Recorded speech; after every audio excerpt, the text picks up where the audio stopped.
Olá! Diga-nos de onde é nos comentários. Não se esqueça de subscrever e gostar. Alguns cheiros ficam consigo para sempre. Para Maurice Macé, este cheiro era lavanda, doce, inebriante, fazendo lembrar aquela manhã de 1 de julho de 1965, quando o seu mundo virou de pernas para o ar. Naquela manhã em que percebeu que a humanidade não estava sozinha no universo. E que nem sempre eram boas notícias. O sol ainda não tinha nascido sobre as colinas da Provença quando Maurice Macé, de 41 anos, saiu de casa segurando uma chávena de café forte e um cigarro gauloise. O ar estava fresco e limpo, impregnado do aroma da lavanda que crescia em fileiras nos seus campos a norte da aldeia de Valensole, no departamento dos Alpes de Haute-Provence. Era uma manhã comum para um agricultor comum numa aldeia francesa comum. Mas na última semana algo o incomodava. Alguém estava a roubar a sua lavanda. Não muitos. Alguns rebentos aqui e ali, como se alguém tivesse apanhado as flores para um ramo ou as tivesse recolhido para uso doméstico. O dano foi mínimo, mas irritante. Macé passara anos a cultivar aqueles campos, cada planta contando.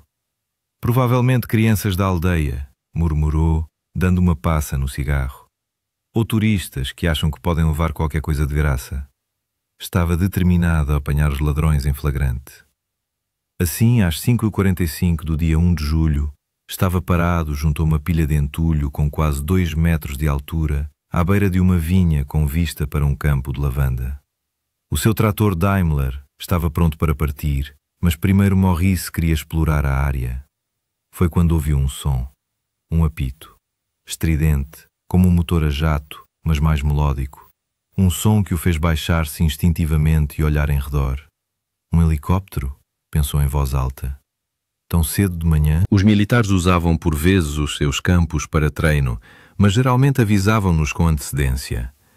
Macé apagou o cigarro, irritado, e saiu de trás dos escombros para ver o que se passava. O que viu fê-lo esquecer o café, os cigarros e os ladrões de alfazema. A 200 metros de distância, no meio de um campo de lavanda, estava um objeto do tamanho de um pequeno carro Dauphine. Era oval, como uma bola de rugby, mas mais redondo, e assentava em 4 pernas finas com um suporte central cravado no chão. A superfície do objeto era de um prateado fosco e parecia brilhar fracamente na penumbra da madrugada. Não existiam costuras, rebites ou outros sinais de fabrico humano. Havia uma escotilha aberta na lateral, através da qual se viam 2 cadeiras. Mas o mais impressionante não era o objeto. Havia 2 figuras de pé, ao lado dele. A princípio, Macé pensou que se tratava de crianças, rapazes com cerca de 8 anos, a avaliar pela altura. Tinham cerca de 1,80 m de altura e estavam agachados, a estudar as plantas de lavanda. Um estava de costas para ele, o outro de frente, mas àquela distância era difícil distinguir pormenores.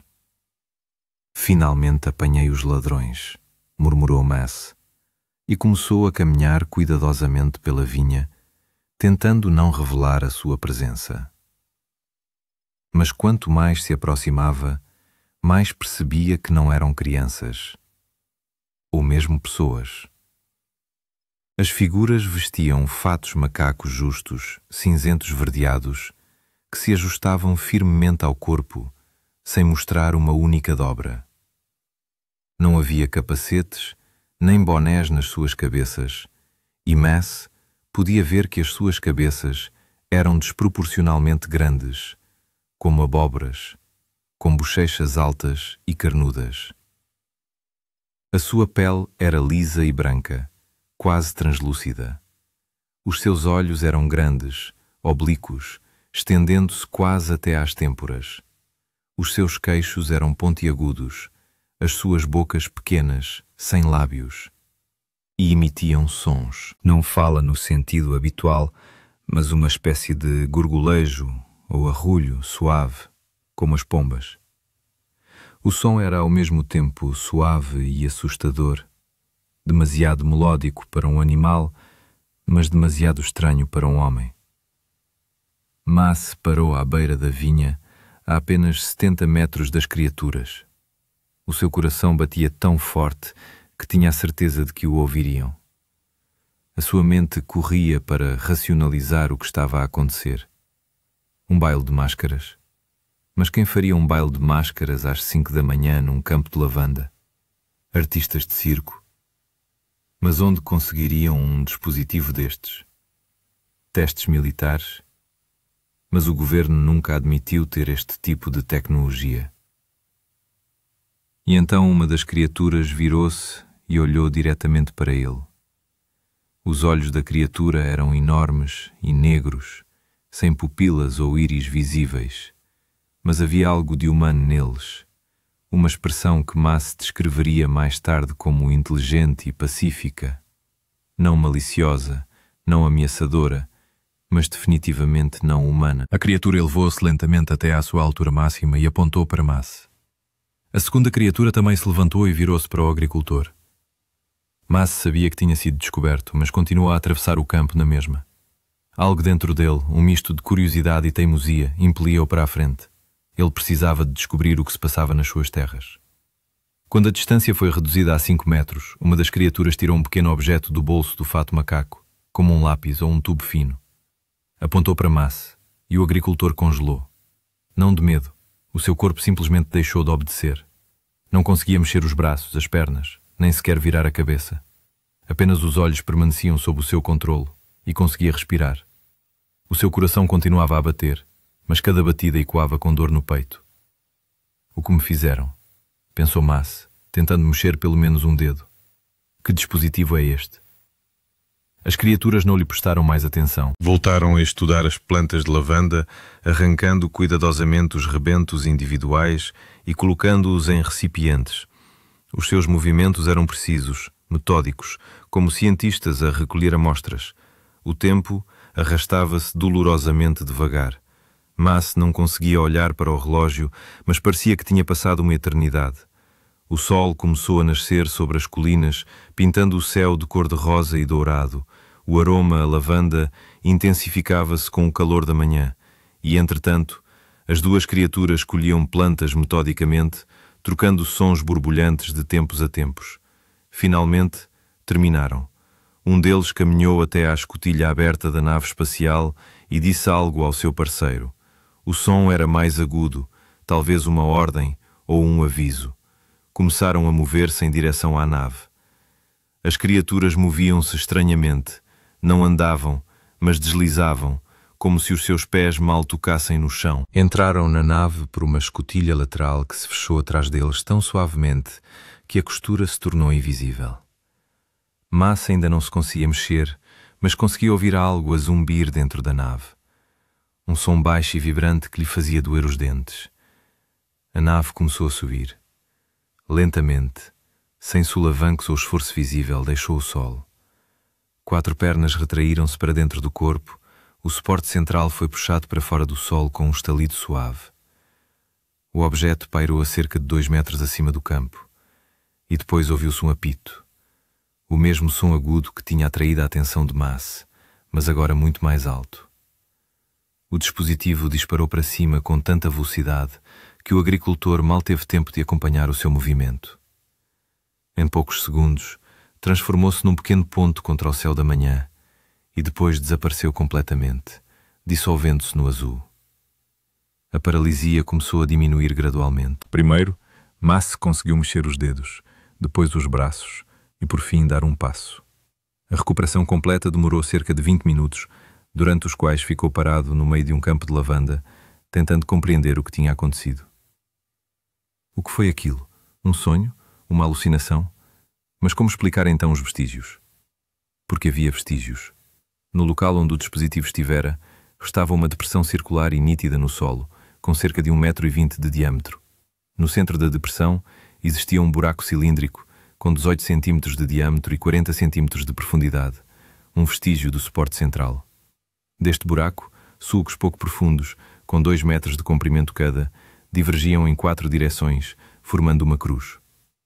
A terra nestes sulcos estava compactada, como se um rolo compressor pesado tivesse passado por cima. Mas o mais estranho era outra coisa.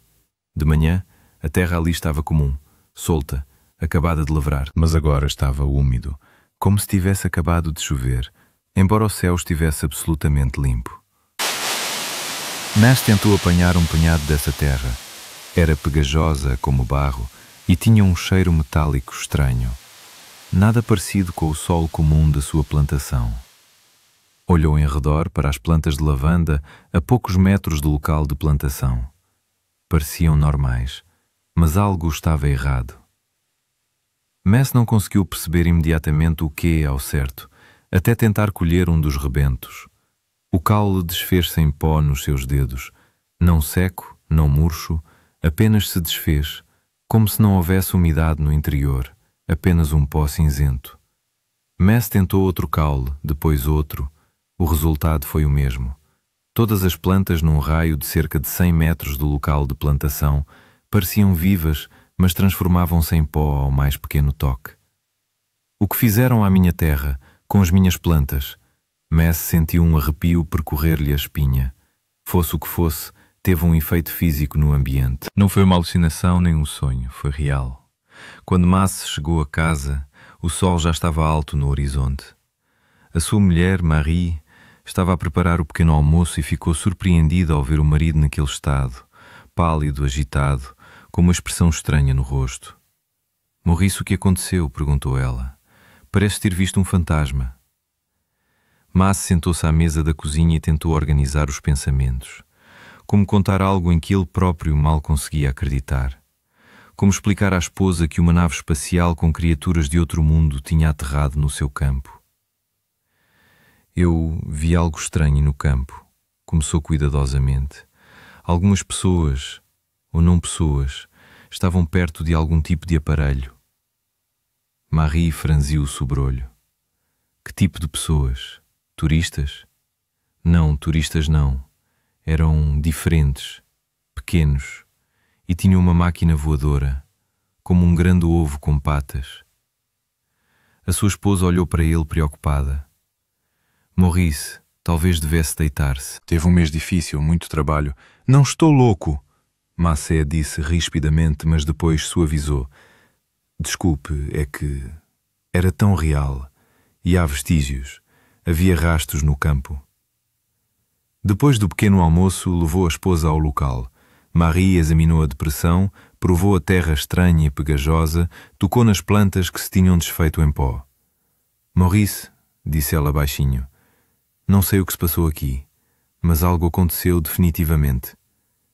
Não foi a confirmação que ele esperava, mas pelo menos a sua mulher não achou que ele estivesse louco. Ainda não.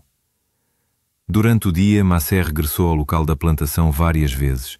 A terra úmida secou gradualmente, mas não se tornou o solo solto habitual. Endureceu, tornando-se cada vez mais parecido com cimento. Ao anoitecer, a superfície estava tão dura que era possível caminhar sobre ela sem deixar rasto. E nessa noite, começaram os sonhos.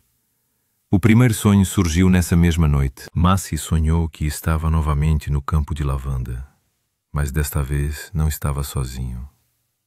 Ao seu lado estava um dos seres, aquele que lhe tinha apontado o dispositivo, mas agora não parecia ameaçador. No sonho, conversavam, não com vozes, palavras que lhe surgiam diretamente na cabeça, claras e distintas. "Não tenham medo de nós", disse o ser. "Não queremos mal à sua espécie." "Quem é você?", perguntou Massi no sonho. "De onde vem?" "Somos exploradores. Estudamos civilizações em desenvolvimento. O vosso planeta está numa fase importante da sua evolução. Por que escolheram a minha área? Estudamos plantas.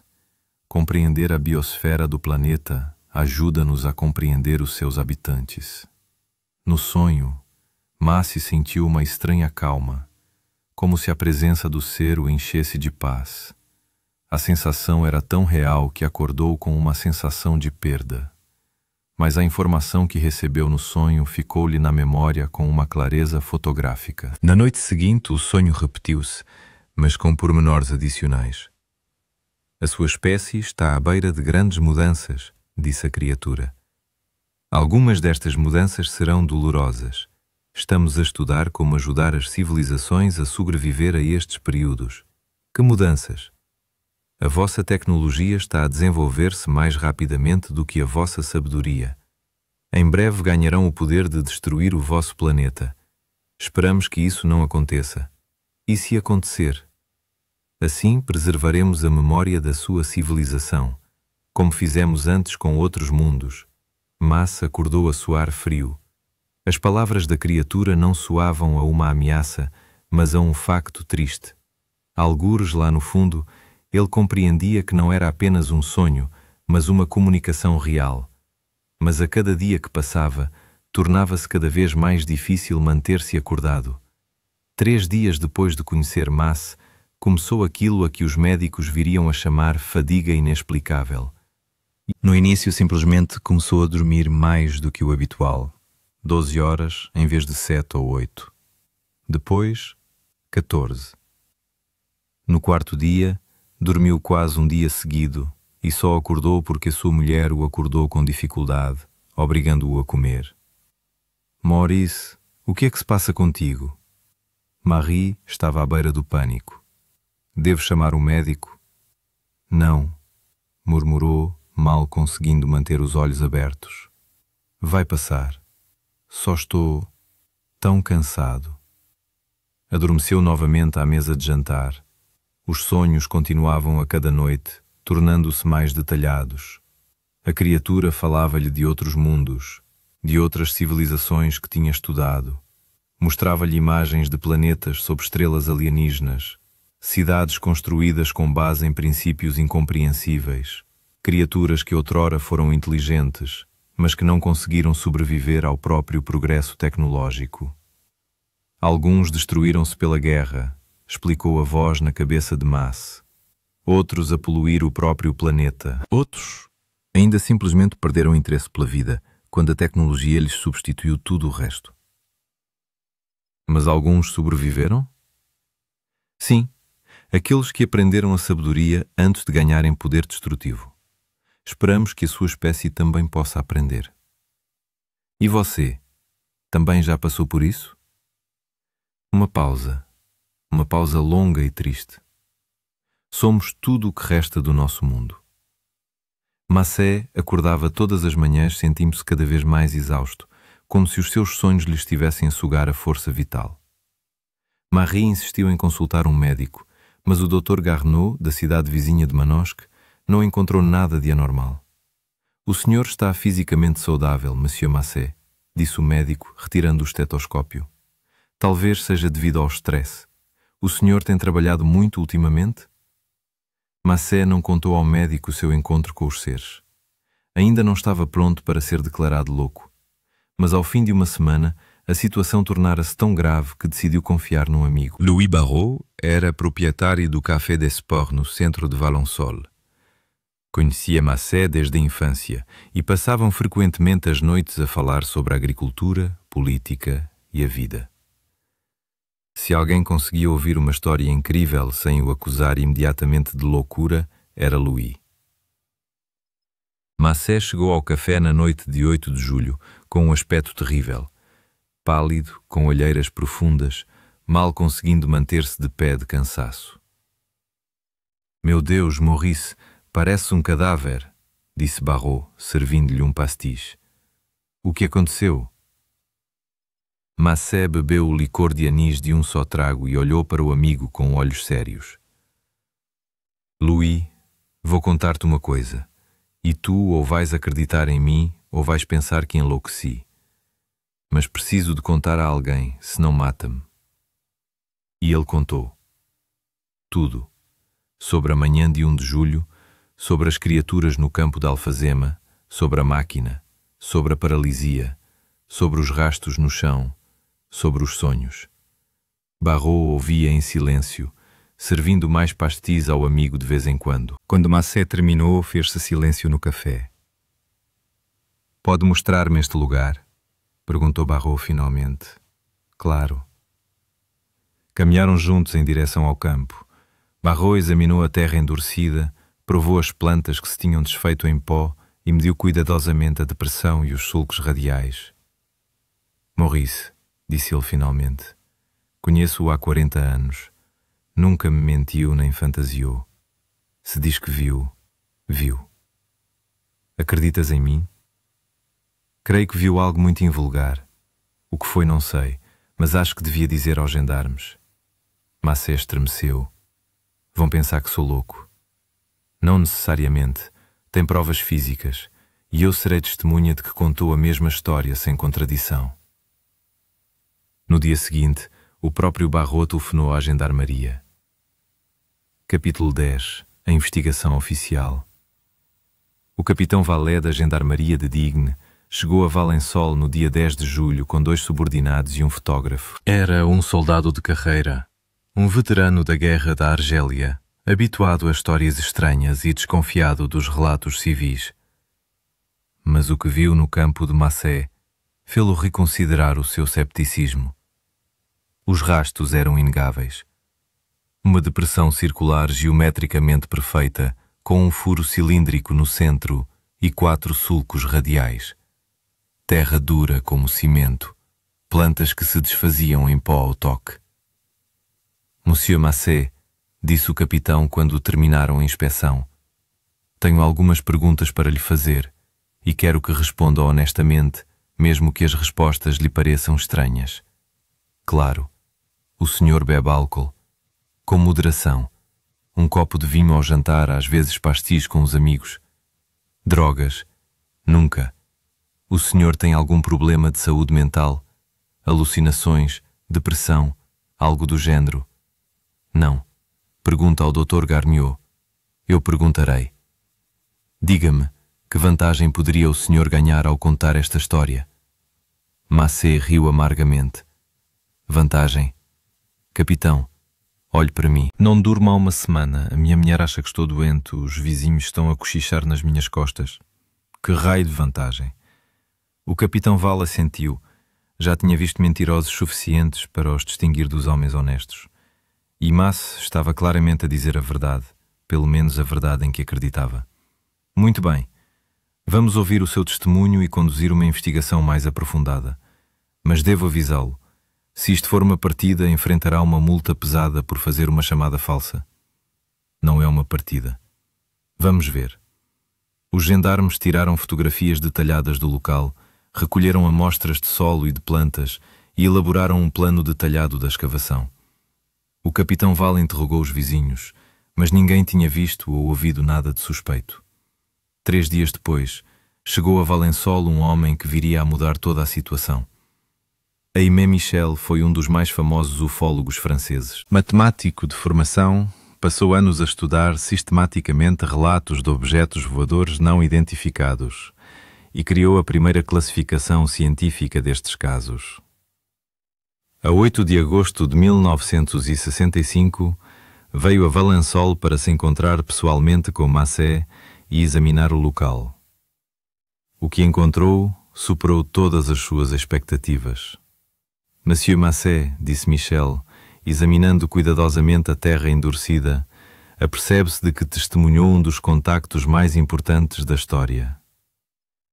Importante? Massé parecia exausto. No mês que passou desde o encontro, mal conseguia trabalhar corretamente devido ao cansaço constante. Importante para quem? Isto está a arruinar a minha vida. Para a humanidade, respondeu Michel com ar sério.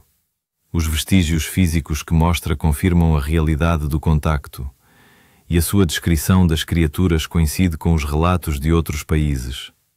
Michel tirou uma pasta de fotografias e desenhos da sua pasta. Veja isto.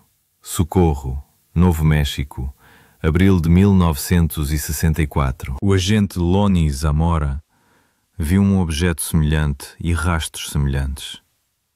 Mace olhou para as fotografias e empalideceu. Os rastros eram notavelmente semelhantes aos deixados no seu campo. A mesma depressão circular, os mesmos sulcos radiais. Este é o mesmo objeto? Possivelmente, ou muito semelhante. Monsieur Mace, posso mostrar-lhe outro desenho? Michel tirou um desenho esquemático do objeto visto em socorro. Mace olhou para ele e recuou. Sim, sussurrou. Sim, é isso. Exatamente o mesmo. Tem a certeza? Com certeza. A mesma forma, as mesmas pernas, o mesmo apoio central. Michel anotou a resposta de Mace e continuou as suas perguntas. Fez perguntas durante horas, voltando aos mesmos detalhes vezes sem conta, verificando a consistência da história. A história de Mace nunca mudou em nenhum pormenor. Agora gostaria de examinar as plantas, disse Michel. Caminharam até à borda do campo, onde começava a zona de impacto. Michel pegou numa lupa e examinou cuidadosamente a lavanda danificada. É incrível, murmurou. Os rebentos que cresceram antes do 1º de julho estão completamente secos. Mas os que apareceram depois dessa data estão a crescer com um vigor invulgar. Mostrou a Mace 2 rebentos do mesmo arbusto, um castanho e esfarelar, o outro verde vivo e suculento. É como se algo tivesse dividido o crescimento da planta em antes e depois do contacto. Nunca vi nada assim. O que é que isso significa? Não sei, mas é mais uma prova de que algo de extraordinário aconteceu aqui. No final da visita, Michel fez uma declaração que chocou Mace. Senhor Macé, tenho estudado casos como este há 20 anos. O seu caso é um dos contactos com objetos não identificados mais bem documentados na Europa. Não há nada que possa fazer, mas pode ver jornais. Ucheni Ljubopitni está pronto para isso. Kluchmu e Likhuchmu. Não izmenitsa tochno. O Miguel está bem. Não tem de se preocupar com os jornais publicados em sua casa no mês passado. A posição no site do Provençal é uma realidade e uma realidade. Processamento em Valência, Glácil Zaglovok. Pode utilizar o recurso de pesquisa de massa e comentários sobre o assunto, o que será feito produzido. Não há história sobre o assunto nacional da SMI, informação sua. Lho Figaro apareceu na seguinte frase: Fermer utverzdaet stovstretil inoplanetian. François é a melhor sensação. Vtorgenia marcian em Provence. Nas tabelas existe uma lista. Sex spricheltsami, Pachishenia Cheloveka kosmitami, Kaniec sveta начался в лавандовом поле.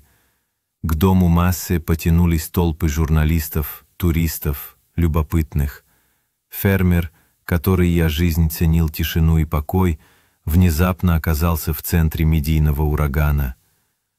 Meu Deus, repórteres críticos, размахивая микрофонами и блокнотами.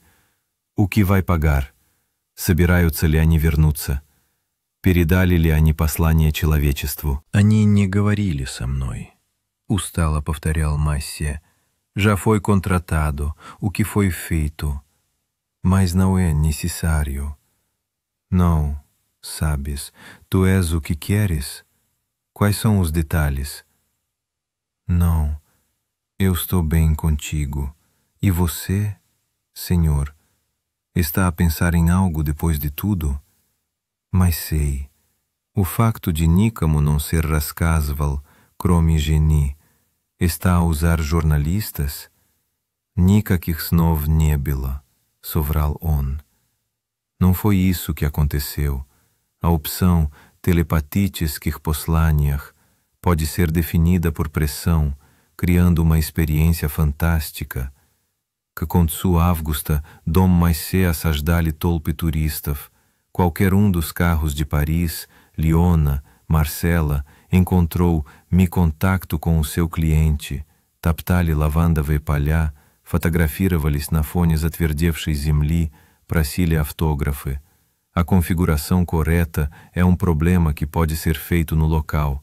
Em souvenirных лавках появились футболки с изображением валенсольских пришельцев, брелоки в виде НЛО, баночки ком космической лавандой. «Это превратилось в цирк», — сказал Массе жене после особенно тяжелого дня. Sim, isso é verdade. Você o que acha? Предложила Мари. Продать ферму и переехать куда-нибудь подальше. Não, este é o nosso caso. Não, senhor, eu não me posso preocupar com isso. Não há escravos que sejam felizes. As minhas práticas não podem ser trabalhadas. Não se pode fazer isso. E os turistas não podem fazer isso. Заниматься фермерством. Semestre foi feito 3 vezes por semana. E isso não é nada bom. Na semana passada, em Valençola, o proprietário do país é responsável por gerir o ministério do governo. Eu sou um grande, pode imaginar que está habituado a um estilo de vida confortável e feliz. Feche o bloco. Senhor Massé, disse o líder do grupo, apresentando-se como Dr. Lemaire, gostaríamos de conversar consigo sobre os acontecimentos do 1º dia de julho. Já contei a todos os que queriam saber, respondeu Massé, cansado. Não tenho nada de novo para lhe contar. Entendemos. Mas as nossas perguntas serão um pouco diferentes. Estamos interessados em pormenores que talvez não interessem aos jornalistas.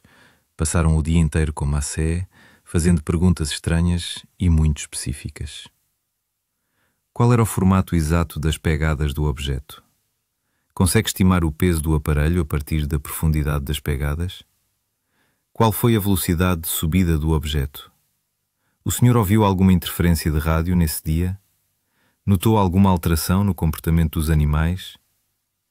E a pergunta mais estranha de todas, de uma mulher. Sr. Massé, depois da reunião, sentiu que alguém o estava a observar? Massé pensou nisso. Agora que ela perguntava diretamente, ele sentia realmente, por vezes, a presença de outra pessoa. Sobretudo à noite, quando não conseguia dormir de cansaço, parecia-lhe que alguém estava parado junto à casa, a espreitar pelas janelas. Talvez, respondeu cautelosamente, mas pode estar relacionado com o stress de toda esta atenção. Claro, a mulher assentiu, anotando algo.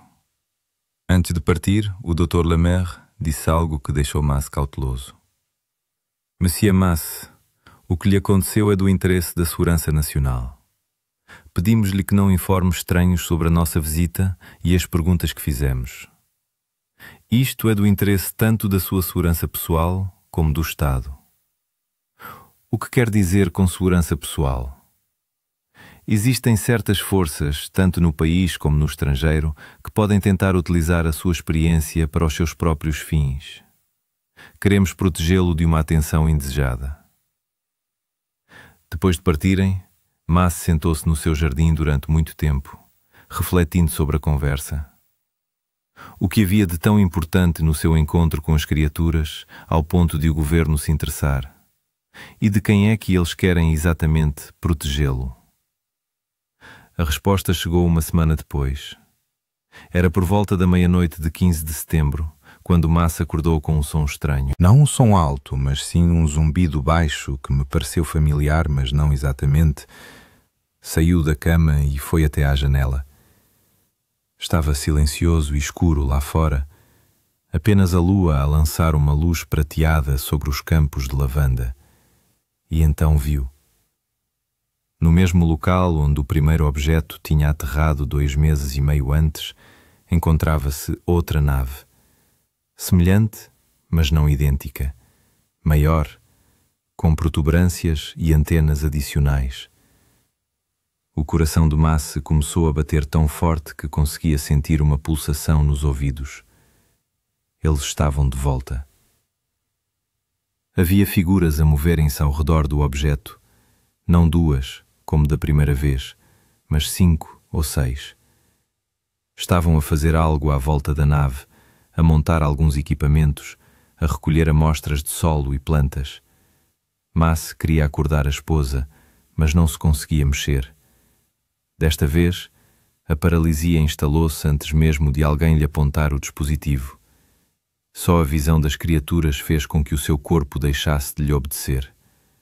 Só podia estar perto da janela e observar. As criaturas trabalhavam silenciosa e metodicamente.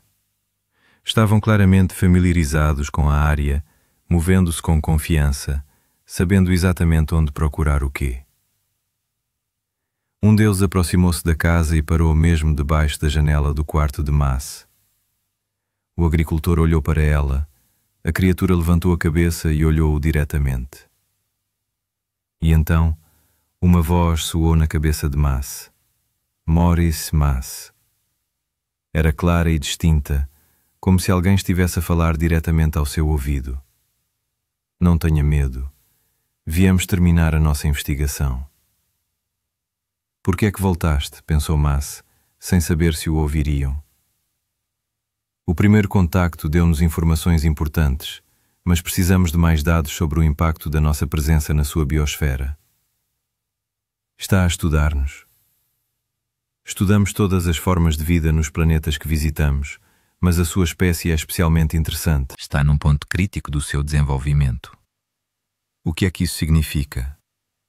A sua civilização vai ganhar em breve tecnologias que podem elevá-lo a um novo nível de existência ou destruí-lo. Estudamos estes períodos de transição. Mas queria fazer mais 100 perguntas, mas a criatura já se afastava da casa. Poucos minutos depois, todo o grupo terminou o trabalho e embarcou no aparelho. O objeto subiu no ar com o mesmo som sibilante da primeira vez e desapareceu no céu noturno. A paralisia passou gradualmente.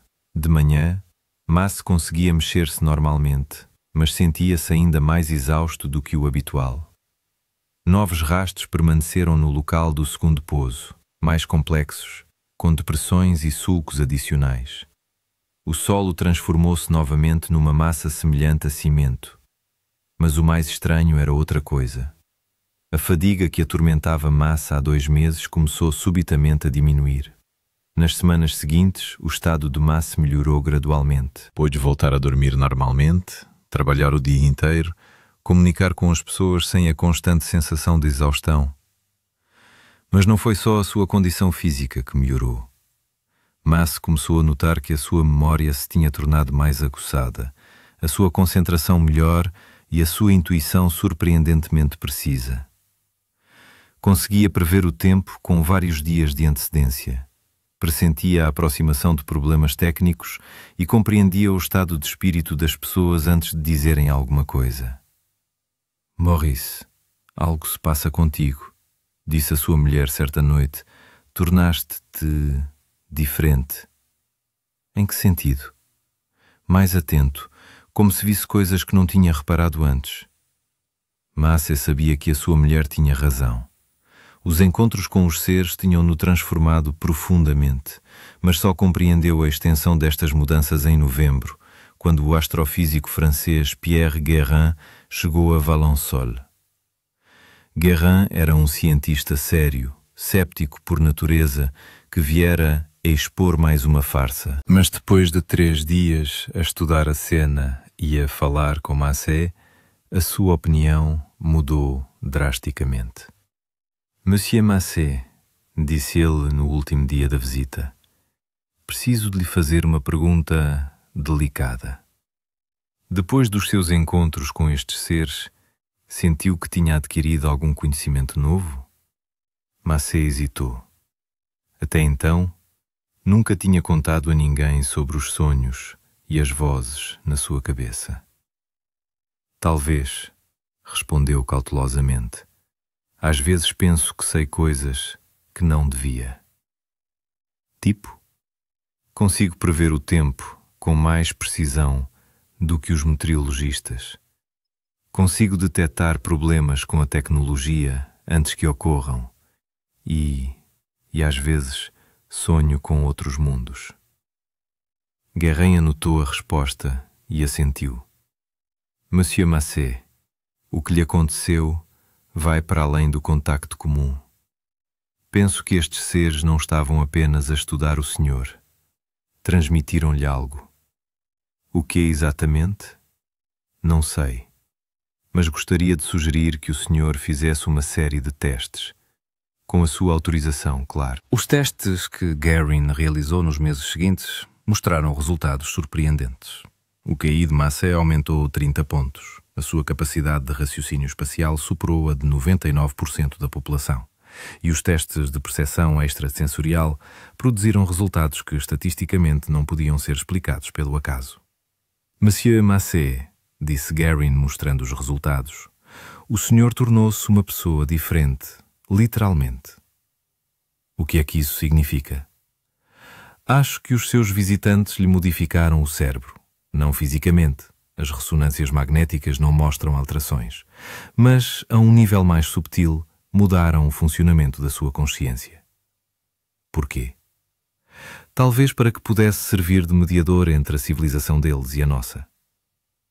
Essas palavras revelaram-se proféticas. O inverno de 1965-66 trouxe experiências novas e ainda mais estranhas a Massé. Os sonhos tornaram-se regulares. A cada poucas noites via imagens de mundos distantes, encontrava diferentes espécies de seres inteligentes, recebia informações sobre tecnologias que a humanidade ainda não tinha inventado. Mas o mais importante é que começou a compreender que nada disto estava a acontecer por acaso. Maurice Masse, disse a voz na sua cabeça durante um desses sonhos, foste escolhido para um papel especial. Que papel? A sua espécie vai enfrentar em breve problemas graves, poluição do planeta, sobrepopulação, esgotamento de recursos, o perigo de uma guerra nuclear. Sem ajuda pode não sobreviver. E ajudar-nos-á? Não podemos interferir diretamente, mas podemos transmitir conhecimento através de membros selecionados da sua espécie, pessoas como você. Porque eu? Vive-se perto da Terra, compreende-se os ciclos da natureza, não se é corrompido pela civilização urbana e tem-se uma qualidade que valorizamos. O quê? Honestidade. Dizes a verdade, mesmo quando isso te incomoda. Masse acordou com a clara compreensão de que a sua vida tinha mudado para sempre. Já não era apenas um agricultor de Valençol. Ele tornara-se uma ponte entre duas civilizações. Nos meses seguintes, as informações que recebeu nos seus sonhos tornaram-se mais concretas e práticas. Métodos agrícolas que poderiam aumentar a produtividade das culturas sem prejudicar o solo. Métodos de purificação de água mais simples e eficientes do que os existentes. Princípios para a geração de energia a partir de processos naturais. Masse começou a aplicar cuidadosamente parte desse conhecimento na sua quinta. Os resultados foram impressionantes. As suas colheitas aumentaram 40% e o solo tornou-se mais fértil do que nunca. Mas sabia que aquilo era apenas o início. No final de 1966, Masse tinha um conhecimento décadas à frente da ciência oficial. Compreendia os princípios dos lasers antes da sua invenção. Sabia da possibilidade de criar materiais com propriedades específicas e imaginou os princípios da agricultura ecológica que só entrariam em prática na década de 1980. Mas a partilha deste conhecimento era perigosa. Depois de várias tentativas para explicar novos métodos agrícolas aos agricultores vizinhos, Massé percebeu que era considerado um excêntrico. Maurice, com as suas ideias cósmicas, diziam sobre ele na aldeia. E a tentativa de transmitir algumas ideias técnicas aos cientistas levou a consequências inesperadas. No início de 1967, representantes do Ministério da Defesa vieram voltar a vê-lo. As mesmas pessoas que o tinham visitado em setembro de 1965. Monsieur Massé, disse o Dr. Lemaire, soubemos que partilhou certas ideias técnicas com o professor Durand, da Universidade de Aix-en-Provence. Sim, falei-lhe do método de obtenção de energia a partir das diferenças de temperatura. Pode ser útil para imbiber. Onde é que conhecimento? Masse hesitou. Como ele poderia explicar que estava recebendo informações de seres alienígenas durante o sono? Essas são apenas ideias que me vêm à mente. Monsieur Masse, essas ideias estão 20 anos à frente da ciência moderna. Queremos saber sua fonte. A conversa durou várias horas. No final, Masse teve que admitir que a informação lhe chegou de uma forma incomum, mas se recusou a entrar em detalhes. Muito bem, disse o Dr. Lemaire, mas devemos pedir que o senhor não compartilhe mais esse conhecimento com estranhos. Isso pode representar uma ameaça à segurança nacional, mas esse conhecimento poderia ajudar as pessoas. Talvez, mas também poderia ser usado para prejudicar. Imagine o que aconteceria se tal informação caísse nas mãos de nossos inimigos. Masse percebeu que havia caído em uma armadilha. O conhecimento que deveria ajudar a humanidade havia se tornado um segredo de Estado. Após a saída dos representantes do Ministério, ele refletiu longamente sobre a situação e chegou à conclusão de que precisava encontrar outra maneira de transmitir o conhecimento adquirido. Macé não podia compartilhar abertamente seu conhecimento tecnológico, mas encontrou formas de o contornar. Começou a escrever artigos sobre agricultura biológica para revistas agrícolas, apresentando as suas ideias como resultado de muitos anos de experimentação. Os métodos que descreveu funcionaram realmente e, gradualmente, os agricultores de toda a França começaram a utilizá-los. Ao longo de 10 anos de tal atividade, as ideias que Macé recebeu das criaturas penetrou em dezenas de projetos científicos e desenvolvimentos técnicos. Muitos deles tornaram-se a base para importantes invenções das décadas de 1970 e 1980. Mas o mais importante não estava nas tecnologias específicas.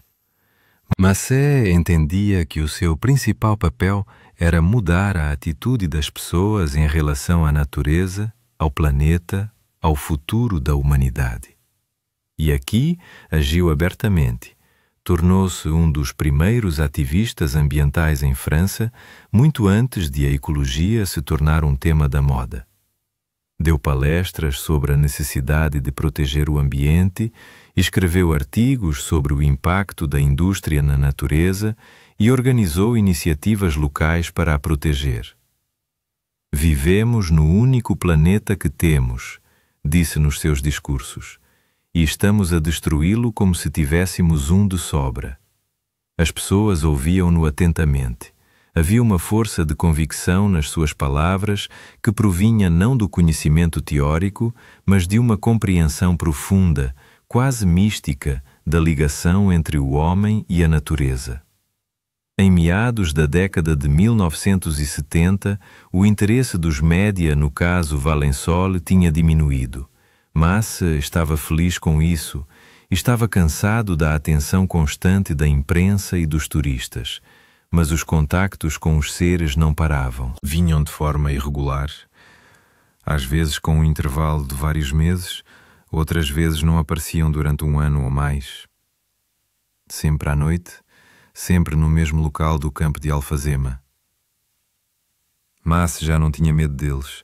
Pelo contrário, ansiava por esses encontros. Os seres tornaram-se algo como velhos amigos que o visitavam de tempos a tempos para partilhar notícias e sabedoria. As informações que recebia mudavam gradualmente a sua visão do mundo. Percebeu que a Terra não era única. Existiam milhares de civilizações inteligentes no universo, em diferentes fases de desenvolvimento. Algumas tinham atingido a perfeição técnica, outras estavam a desenvolver-se espiritualmente, e outras tinham encontrado um equilíbrio entre a tecnologia e a sabedoria. A sua civilização é jovem, explicou-lhe um dos seres durante um encontro em 1974. Está apenas a começar a compreender as forças que controla. Este é um período perigoso. Muitas civilizações passam por isso com sucesso. Cerca de metade, o resto autodestruiu-se ou degenerou a um nível primitivo. E o que determina o sucesso? A sabedoria vem antes da força destrutiva, compreensão da unidade de todos os seres vivos, consciência da responsabilidade pelo futuro da sua espécie e do planeta. E acha que temos hipóteses? Tens pessoas como tu, Maurice Macé, dá-lhe esperança. Mas a cada ano que passava, essa esperança tornava-se cada vez mais ilusória. Macé via como o mundo à sua volta estava a mudar para pior. A poluição aumentava, as tensões políticas cresciam, as pessoas afastavam-se cada vez mais da natureza. Em 1980, durante um dos seus últimos encontros, perguntou diretamente à criatura: "Não passaremos no teste, pois não?" Uma longa pausa. "Alguns de vós passarão, mas a maioria terá dificuldades." O que é que isso significa? Nas próximas décadas, a sua civilização enfrentará crises que mudarão tudo. Alterações climáticas, esgotamento de recursos, convulsão social. Nem todos se conseguirão adaptar.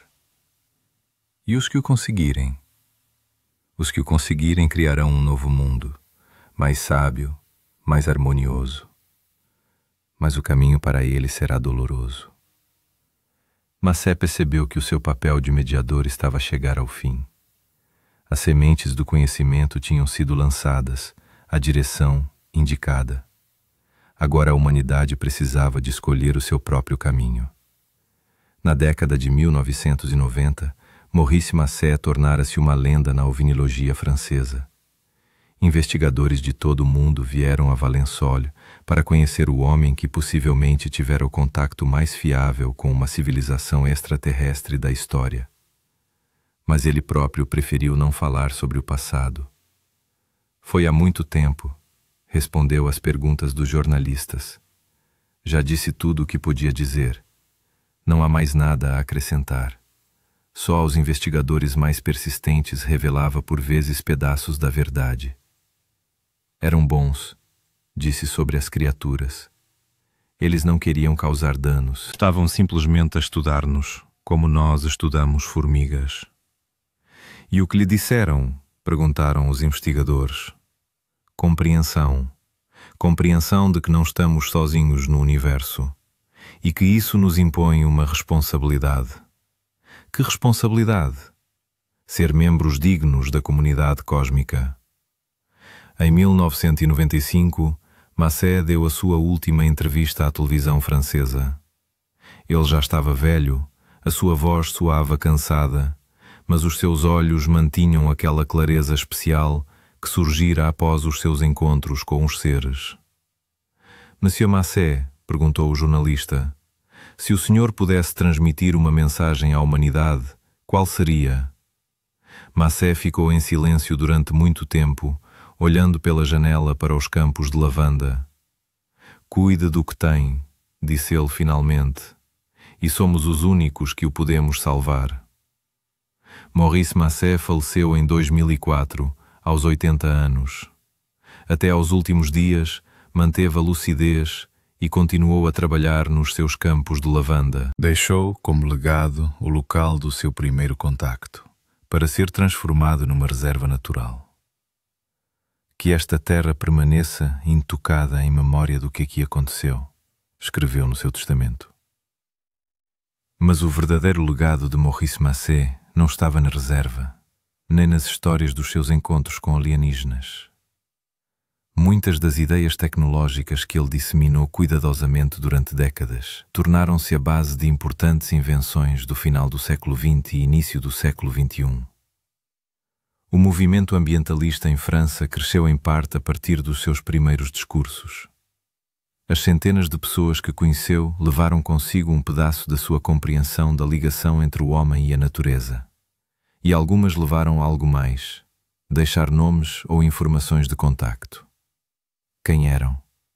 Pessoas que precisam de respostas para perguntas importantes, perguntava Macé, evasivamente. O que Macé lhes disse exatamente permanece um segredo. Mas muitos deles tornaram-se mais tarde defensores ativos da proteção ambiental, do desenvolvimento de energias alternativas e da cooperação internacional no domínio da ecologia. Hoje, 60 anos após os acontecimentos de Valensole, o mundo enfrenta os mesmos problemas para os quais Maurice Macé foi alertado. As alterações climáticas estão a acelerar, os recursos estão a esgotar-se, a desigualdade social está a crescer, as tensões políticas no mundo atingiram níveis críticos. Mas há esperança. As tecnologias ambientais estão a desenvolver-se mais rapidamente do que qualquer um poderia ter previsto há 50 anos. As energias renováveis estão a tornar-se dominantes. A geração mais jovem está a demonstrar uma consciência ambiental sem precedentes. E muitas destas tecnologias são notavelmente semelhantes aos princípios que Maurice Macé descreveu nas suas raras notas técnicas. A doutora Hélène Durand, neta do professor universitário com quem Macé partilhou ideias na década de 1960, publicou recentemente um artigo sobre as surpreendentes insights de um agricultor francês. Ao analisar as notas do meu avô, escreveu ela, descobri que muitas ideias que pareciam fantásticas na década de 1960 se tornaram realidade na década de 2020. Maurice Macé estava décadas à frente do seu tempo. Como é que um simples agricultor podia ter tal conhecimento, permanece o mistério. Mas algumas pessoas sabem a resposta para este mistério. Em 2019, os campos de lavanda em redor de Valensole foram declarados reserva natural. Oficialmente, em memória do património cultural da Provença. Não oficialmente, porque coisas estranhas continuam a acontecer lá. Os moradores relatam luzes invulgares no céu, sons estranhos à noite, trechos de terra que se tornam anormalmente férteis sem motivo aparente. E algumas pessoas, muito poucas, relatam encontros. O Dr. Jean-Pierre Martin, climatologista da Universidade de Grenoble, foi uma delas. Em 2021 veio a Valensole estudar o impacto das alterações climáticas nas culturas tradicionais da Provença. Na noite de 1º de julho, exatamente 56 anos após o seu primeiro encontro com Maurice Massé, Martin testemunhou um objeto a aterrar no mesmo campo de lavanda. Eu não acreditava em OVNIs, disse mais tarde a um pequeno círculo de colegas, mas o que vi não podia ser explicado por nenhuma tecnologia que eu conhecesse. O objeto era semelhante ao que Massé descrevera, mas mais sofisticado. Os seres que dele emergiram eram também familiares, altos, com cabeças grandes, em trajes justos, e estavam a falar com ele. Dr. Martin, a voz soou na sua cabeça. Sabemos do seu trabalho sobre as alterações climáticas. Quem é o senhor? Perguntou o cientista, surpreendido com a sua própria calma.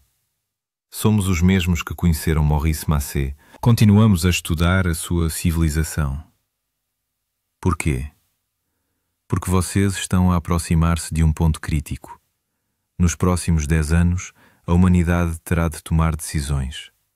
Como lidar com as alterações climáticas, como distribuir recursos escassos, como evitar conflitos que podem destruir a sua civilização. Martin passou várias horas com as criaturas, recebendo informações sobre processos climáticos que estavam anos à frente da ciência moderna. Mas o mais importante é que compreendeu que a humanidade não estava sozinha na tentativa de resolver os seus problemas. Maurice Massé foi o primeiro dos seus intermediários, disse a criatura antes de partir, mas não o último. Quando chegar à altura, haverá outros. Um estudo realizado em 2023 por um grupo de ufólogos independentes revelou um padrão impressionante. Nos últimos 20 anos, o número de pessoas que afirmam ter recebido informação em sonhos ou visões sobre soluções para os problemas ambientais, o desenvolvimento de novas tecnologias e formas de organização social aumentou significativamente. A maioria delas são cientistas, engenheiros, empresários e políticos, pessoas capazes de transformar as ideias que receberam em realidade. E um número surpreendente delas visitou Valensole pouco antes das suas percepções.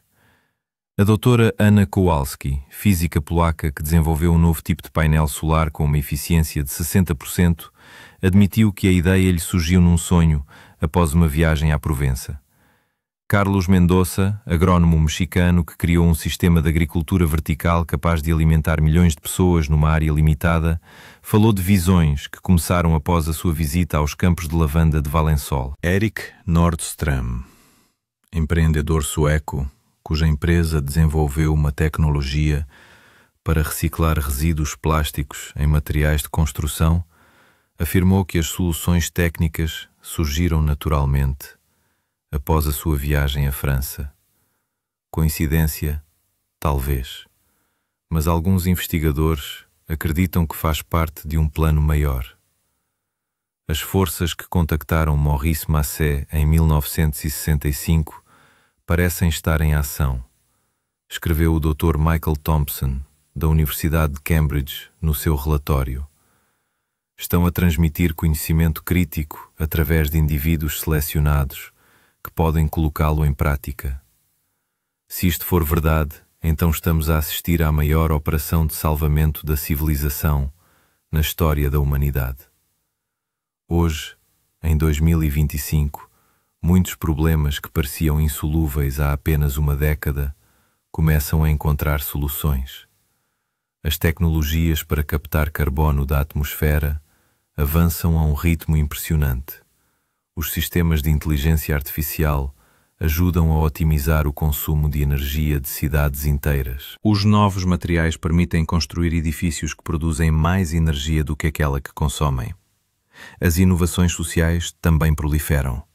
Estão a surgir novas formas de democracia, formas mais eficazes de resolver conflitos, sistemas económicos baseados nos princípios do desenvolvimento sustentável.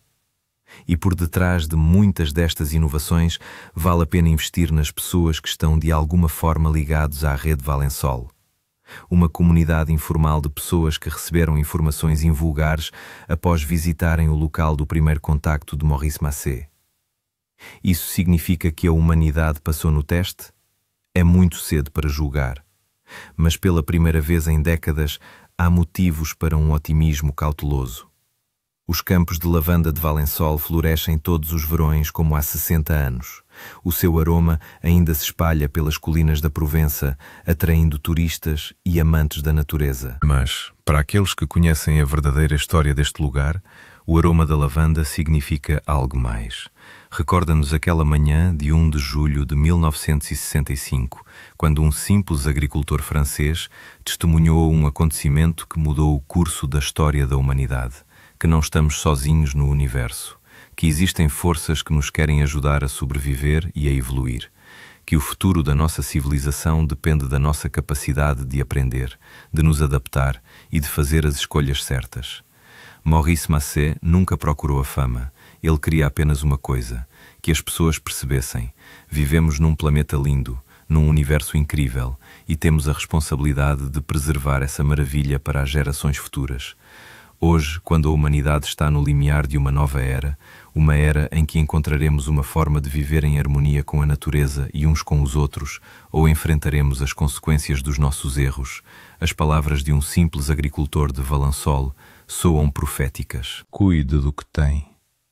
Este planeta é o único que temos, e nós somos os únicos que o podemos salvar. E algures nas profundezas do espaço, talvez, outras criaturas nos estejam a observar e a esperar que façamos a escolha certa. Como Maurice Macé um dia esperou, nos seus campos de lavanda, olhando as estrelas. Obrigado por ouvir.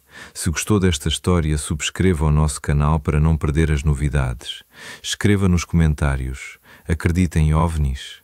Talvez você próprio tenha visto algo inexplicável. Meus humanos, e temos a responsabilidade de preservar esta maravilha para as gerações futuras.